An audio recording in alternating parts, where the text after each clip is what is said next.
Anne of Avonlea, Chapter 8. Marilla Adopts Twins.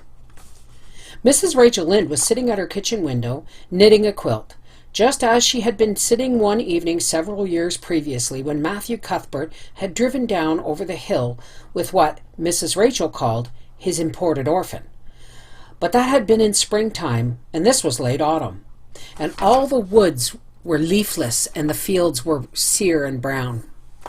The sun was just setting with a great deal of purple and golden pomp behind the dark woods west of Avonlea when a buggy, drawn by a comfortable brown nag, came down the hill. Mrs. Rachel peered at it eagerly. "There's Marilla getting home from the funeral," she said to her husband, who was lying on the kitchen lounge. Thomas Lynde lay more on the lounge nowadays than he had been used to. But Mrs. Rachel, who was so sharp at noticing anything beyond her own household, had not as yet noticed this. "And she's got the twins with her. Yes, there's Davey leaning over the dashboard, grabbing at the pony's tail, and Marilla jerking him back. Dora's sitting up on the seat as prim as you please. She always looks as if she'd just been starched and ironed. Well, poor Marilla is going to have her hands full this winter, and no mistake. Still, I don't see that she could do anything less than take them under the circumstances. And she'll have Anne to help her. Anne's tickled to death over the whole business, and she has a real knacky way with children, I must say. Dear me, it doesn't seem a day since poor Matthew brought Anne herself home, and everybody laughed at the idea of Marilla bringing up a child. And now she has adopted twins. You're never safe from being surprised till you're dead." The fat pony jogged over the bridge in Lynn's Hollow and along the Green Gables lane. Marilla's face was rather grim. It was 10 miles from East Grafton, and Davy Keith seemed to be possessed with a passion for perpetual motion. It was beyond Marilla's power to make him sit still, and she had been in an agony the whole way lest he fall over the back of the wagon and break his neck, or tumble over the dashboard under the pony's heels. In despair, she finally threatened to whip him soundly when she got him home, whereupon Davy climbed into her lap, regardless of the reins, flung his chubby arms around her neck, and gave her a bear-like hug. "I don't believe you mean it," he said, smacking her wrinkled cheek affectionately. "You don't look like a lady who'd whip a little boy just 'cause he couldn't keep still. Didn't you just find it awful hard to keep still when you was only as old as me?" "No, I always kept still when I was told," said Marilla, trying to speak sternly, albeit she felt her heart waxing soft within her under Davy's impulsive caresses. "Well, I suppose that's 'cause you is a girl," said Davy, squirming back into his place for another hug. "You was a girl once, I suppose, though it's an awful funny thing to think of it. Dora can sit still, but there ain't much fun in it, I don't think. Seems to me it must be slow to be a girl. Here, Dora, let me liven you up a bit." Davy's method of livening up was to grasp Dora's curls in his fingers and give them a tug. Dora shrieked and then cried. "How can you be such a naughty boy and your poor mother just laid in her grave this very day?" demanded Marilla despairingly. "But she was glad to die," said Davy confidentially. "I know, 'cause she told me so. She was awful tired of being sick. We'd a long talk the night before she died. She told me you was going to take me and Dora for the winter, and I was to be a good boy. I'm going to be good, but can't you be good running around just as well as sitting still? And she said I was to always be kind to Dora and stand up for her, and I'm going to." "Do you call pulling her hair being kind to her?" "Well, I ain't going to let anybody else pull it," said Davy, doubling up his fist and frowning. "They'd just better try it. I didn't hurt her much. She just cried 'cause she's a girl. I'm glad I'm a boy, but I'm sorry I'm a twin. When Jimmy Sprott's sister contradicts him, he says I'm older'n you, so of course I know better, and that settles her. But I can't tell Dora that. She just goes on thinking different from me. You might let me drive the Gigi for a spell since I'm a man." Altogether, Marilla was a thankful woman when she drove into her own yard, where the wind of the autumn night was dancing with the brown leaves. Anne was at the gate to meet them and lift the twins out. Dora submitted calmly to being kissed, but Davy responded to Anne's welcome with one of his hearty hugs and the cheerful announcement, "I'm Mr. Davy Keith." At the supper table, Dora behaved like a little lady, but Davy's manners left much to be desired. "I'm so hungry I ain't got time to eat politely," he said when Marilla reproved him. "Dora ain't half as hungry as I am. Look at all the exercise I took on the road here. That cake's awful nice and plummy. We haven't had any cake at home for ever and ever so long, 'cause Mother was too sick to make it, and Mrs. Sprott said it was as much as she could do to bake our bread for us. And Mrs. Wiggins never puts any plums in her cakes. Catch her! Can I have another piece?" Marilla would have refused, but Anne cut a generous second slice. However, she reminded Davy that he ought to say thank you for it. And Davy merely grinned at her and took a huge bite. When he had finished the slice, he said, "If you give me another piece, I'll say thank you for it." "No, you've had plenty of cake," said Marilla in a tone which Anne knew and Davy was to learn to be final. Davy winked at Anne, and then, leaning over the table, snatched Dora's first piece of cake, from which she had just taken one dainty little bite out of her very fingers, opening his mouth to the fullest extent, crammed the whole slice in. Dora's lip trembled, and Marilla was speechless with horror. Anne promptly exclaimed with her best school-marm air, "Oh, Davy, gentlemen don't do things like that." "I know they don't," said Davy as soon as he could speak, "but I ain't a gemplum." "Don't you want to be?" said shocked Anne. "'Course I do, but you can't be a gemplum till you grow up." "Oh, indeed you can," hastened Anne, thinking she saw a chance to sow good seed betimes. "You can begin to be a gentleman when you're a little boy, and gentlemen never snatch things from ladies, or forget to say thank you, or pull anybody's hair." "They don't have much fun, that's a fact," said Davy frankly. "I guess I'll wait until I'm grown up to be one." Marilla, with a resigned air, had cut another piece of cake for Dora. She did not feel able to cope with Davy just then. It had been a hard day for her, what with the funeral and the long drive.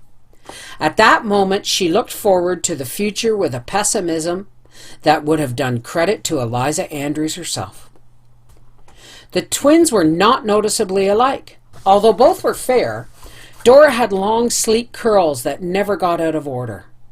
Davy had a crop of fuzzy little yellow ringlets all over his round head. Dora's hazel eyes were gentle and mild. Davy's were as roguish and dancing as an elf's. Dora's nose was straight. Davy's was a positive snub. Dora had a prunes and prisms mouth. Davy was all smiles, and besides, he had a dimple in one cheek and none in the other, which gave him a dear comical lopsided look when he laughed. Mirth and mischief lurked in every corner of his little face. "They'd better go to bed," said Marilla, who thought it was the easiest way to dispose of them. "Dora will sleep with me, and you can put Davy in the west gable. You're not afraid to sleep alone, are you, Davy?" "No, but I ain't going to bed for ever so long yet," said Davy comfortably. "Oh, yes, you are." That was all the much-tried Marilla said, but something in her tone squelched even Davy. He trotted obediently upstairs with Anne. "When I'm grown up, the very first thing I'm going to do is to stay up all night just to see what it would be like," he told her confidentially. In after years, Marilla never thought of that first week of the twins' sojourn at Green Gables without a shiver. Not that it was really so much worse than the weeks that followed it, but it seemed so by reason of its novelty. There was seldom a waking minute of any day when Davy was not in mischief or devising it. But his first notable exploit occurred 2 days after his arrival on Sunday morning. A fine, warm day, as hazy and mild as September. Anne dressed him for church while Marilla attended to Dora. Davy at first objected strongly to having his face washed. "Marilla washed it yesterday, and Mrs. Wiggins scoured me with hard soap the day of the funeral. That's enough for 1 week. I don't see any good of being so awful clean. It's a lot more comfortable being dirty." "Paul Irving washes his face every day of his own accord," said Anne astutely. Davy had been an inmate of Green Gables for a little over 48 hours, but he already worshipped Anne and hated Paul Irving, whom he had heard Anne praising enthusiastically the day after his arrival. If Paul Irving washed his face every day, that settled it. He, Davy Keith, would do it too, if it killed him.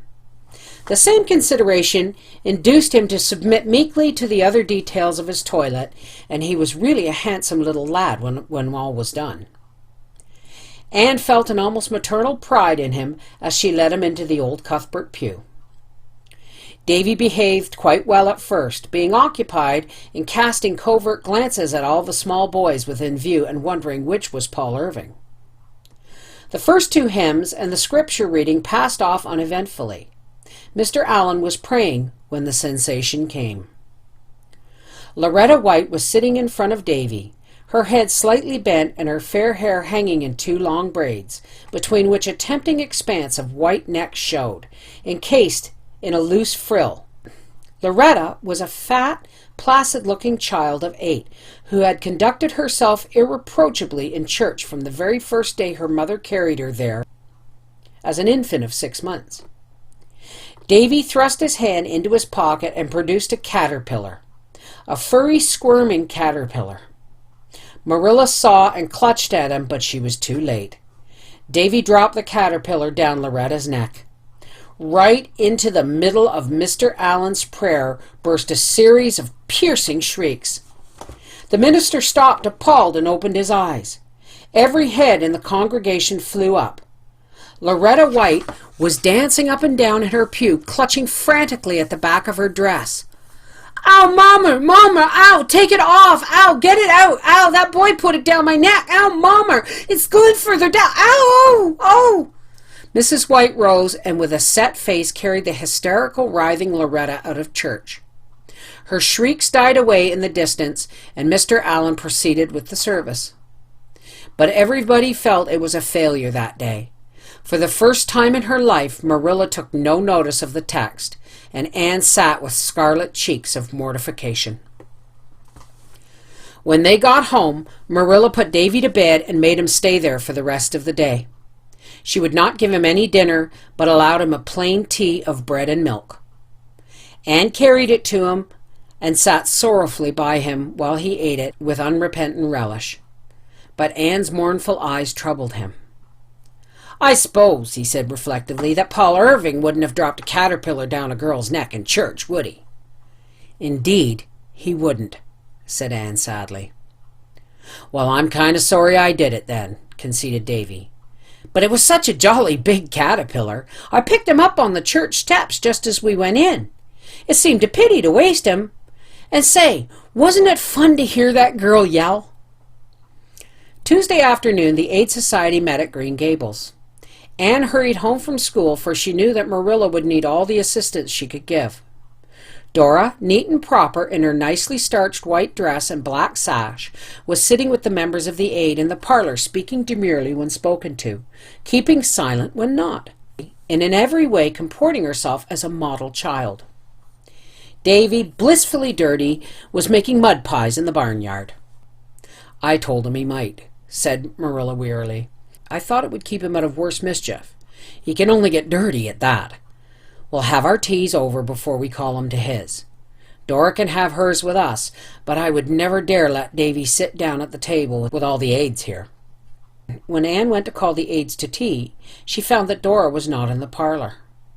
Mrs. Jasper Bell said that Davy had come to the front door and called her out. A hasty consultation with Marilla in the pantry resulted in a decision to let both children have their teas together later on. Tea was half over when the dining room was invaded by a forlorn figure. Marilla and Anne stared in dismay, the Aids in amazement. Could that be Dora, that sobbing nondescript, in a drenched, dripping dress and hair from which water was streaming on Marilla's new coin-spot rug? "Dora, what has happened to you?" cried Anne, with a guilty glance at Mrs. Jasper Bell, whose family was said to be the only one in the world in which accidents never occurred. "Davy made me walk the pig pen fence. I didn't want to, but he called me a fraid cat, and I fell off into the pig pen, and my dress got all dirty, and the pig runned right over me. My dress was just awful, but Davy said if I'd stand under the pump he'd wash it clean. And I did, and he pumped water all over me, but my dress ain't a bit cleaner, and my pretty sash is all spoiled." Anne did the honors of the table alone for the rest of the meal while Marilla went upstairs and redressed Dora in her old clothes. Davy was caught and sent to bed without any supper.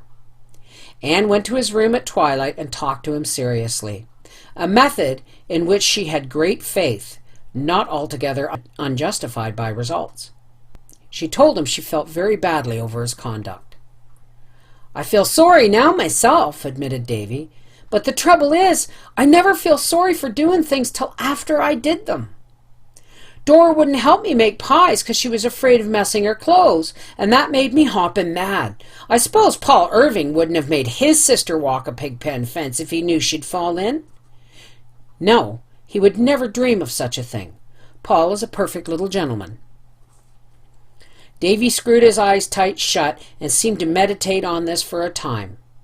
Then he crawled up and put his arms around Anne's neck, snuggling his flushed little face on her shoulder. "Anne, don't you like me a little bit, even if I ain't a good boy like Paul?" "Indeed I do," said Anne sincerely. Somehow it was impossible to help liking Davy. "But I'd like you better still if you weren't so naughty." "I did something else today," went on Davy in a muffled voice. "I'm sorry now, but I'm awful scared to tell you. You won't be very cross, will you? And you won't tell Marilla, will you?" "I don't know, Davy.